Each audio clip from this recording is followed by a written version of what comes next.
Hello and welcome back to another edition of 2600 Reasons to Play.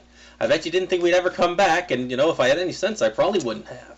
But you know what? This time we're traveling back in time to play a real classic for the Atari, Bezerk.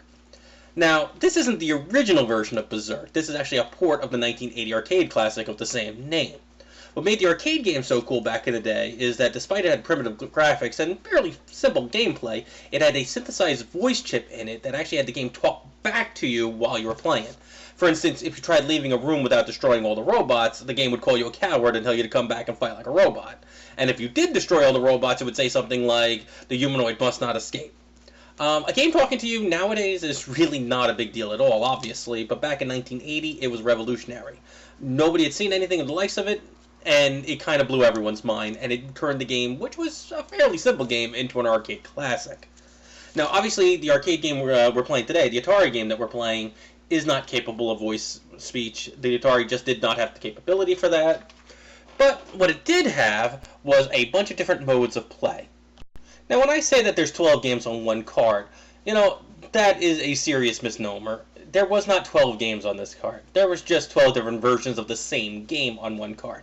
That was something Atari liked to do back in the day. It used to like to hype that there's 50 different versions, whereas 50 different versions meant that there was 25 of one type and then 25 of the same type with two different players. In Bezerk's case, there's 12 different modes of play, but each mode of play is basically identical with just 3 different changes. 1, whether Evil Otto shows up. 2, whether Evil Otto can be killed or not.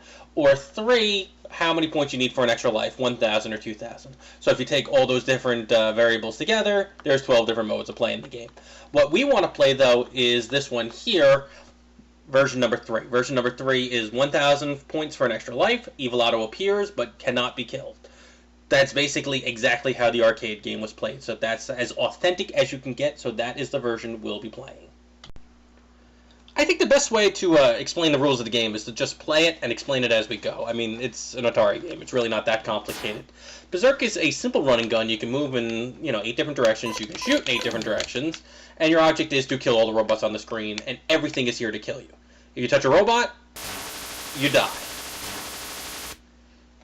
If you touch a wall, you die. And if a robot shoots you, it's an early level. Oh no! Ah! You die. So, that's it. 3 deaths, game over, unless you get 1,000 points, you get a free life, so you can extend the game pretty much forever as long as you're good enough. The original levels, the starting levels, they're not hard at all. You can basically beat them fairly easily. It's just that every level gets more difficult. The robots move a little bit faster, they shoot a little bit faster, and they're a little bit smarter. When they first start off, as you can see, these yellow robots here, they are slow, and they do not shoot at you at all. So, this level's pretty easy to beat. This is actually a terrible setup, though, and you'll see why in a second. This game would be stupid easy if it wasn't for that smiling son of a bitch that just appeared. We'll get back to him in a second. This game would be very easy if you had all the time in the world, because the robots will kill themselves. They're not very bright. And they can't shoot diagonal, and you can. So, that was really freaking close. So, basically, you can trick them into killing themselves, you can shoot diagonal, you'd have all the time in the world. Except for Evil Otto. Evil Otto is the wild card. He is the boogeyman. He is the X factor in this game that makes this game much more difficult. Got it. If you spend too long in any particular stage, Evil Otto will appear. Evil Otto cannot be killed. Evil Otto cannot be stopped. Evil Otto will eventually get you. Got him. So, basically, when Evil Otto appears, as they say, the shit's got real. And you need to get the hell out of the room, because you cannot avoid him, you cannot sneak past him, he will just kill you.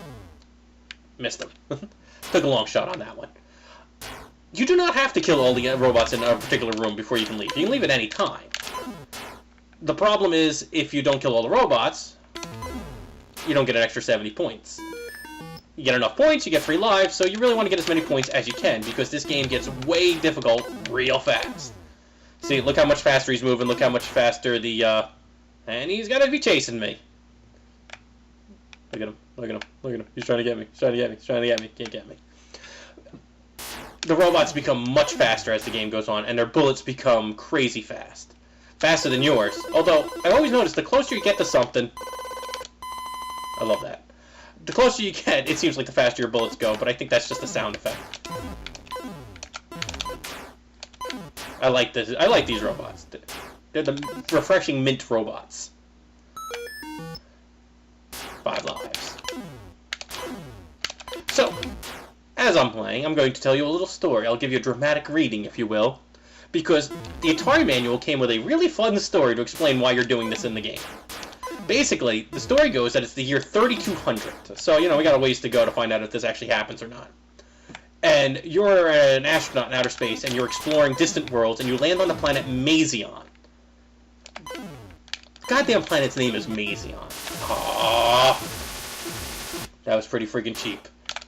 Speaking of cheap, having the purple robot right next to me. Anyway, the planet's name is Mazion. I'm guessing because it's filled with mazes.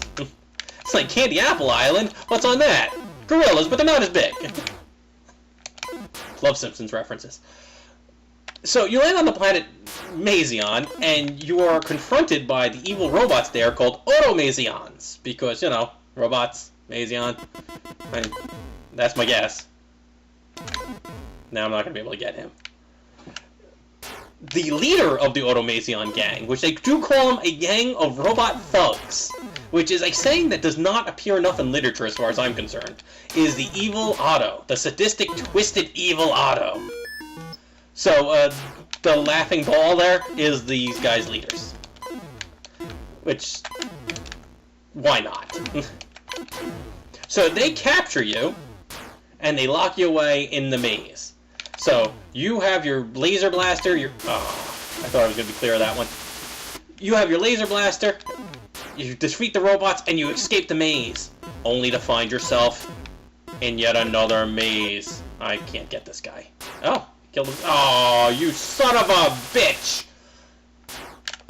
So, the text actually reads that you find yourself in yet another maze, and then another maze, until you find yourself going bonkers.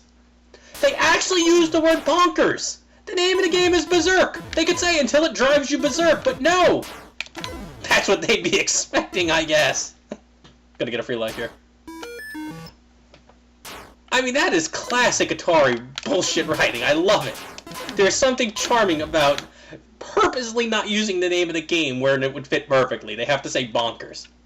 So, yeah, basically you're trapped in hell. You are playing a man who's living in perpetual hell. Good. Oh, got shot right in the nuts. So, basically, you are laying as a guy who's living in hell. This is hell. There is no escape.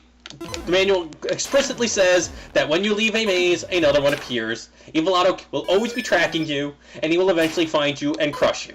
He will bounce on you to death and crush you. The manual says this. This is bleak. I mean, that's Kafka level shit right here. That you are fucked. You know, it's like war games. The only way to win is not to play. Because you will never win. You are stuck here forever.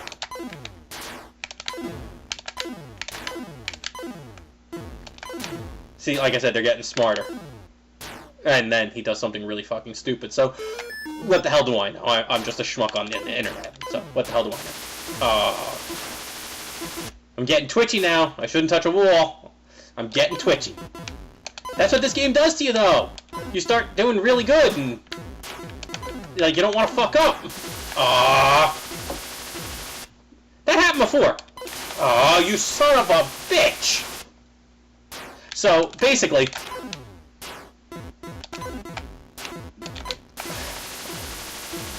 I'm running out of steam here. Maybe I can get an extra life. I got an extra life!